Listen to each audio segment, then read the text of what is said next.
Kuhusu bandari tu, sasa hivi na airport yetu niko chini ya msimamizi wa Waarabu.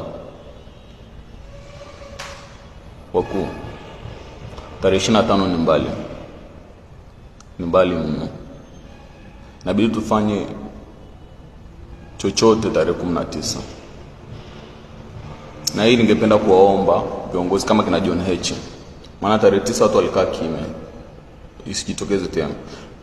Naomba tarehe 19 mtoe taarifa, maana kwenye katiba yetu maandamano hatuombi ruksa. Tunatoa taarifa kwamba maandamano yatakuwa siku fulani, yanaanzia sehemu fulani mpaka sehemu fulani. Kwa hiyo naomba John Heche atoe taarifa kituo cha polisi kwamba tarehe 19 watu watakuwa na maandamano ya kufanya ya kupinga ufisadi, kupinga uchaguzi batili, mauaji ya watu. Mambo ni mengi. List itakuwa ndefu, hiyo nitawaachia wenyewe.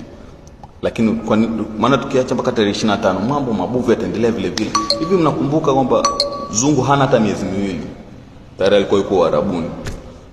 Bado tunaendelea kuwapa muda wa watu. Hatufanyi chochote. Watu wetu wamekufa mpaka sasa hivi hatuna mili. Sina mwili wa mjomba wangu, mimi sijauzika, nalia tu, nalalamika tu. Hamna kitu yote ambaye anafanya. Alafu tunasema tena tupange mpaka tarehe 25. 25 ni mbali. Na msipoijibu hii hapa hivi, ikifika tarehe 17 mimi mwenyewe nitapelekea barua mahakamani ya tarehe 19, maana nina vitu vya kudai. Kuna vitu vya kudai kwenye taifa langu. Na taifa langu linazama. Where we are, our country is dying. You cannot sugarcoat it. Hauwezi ukaita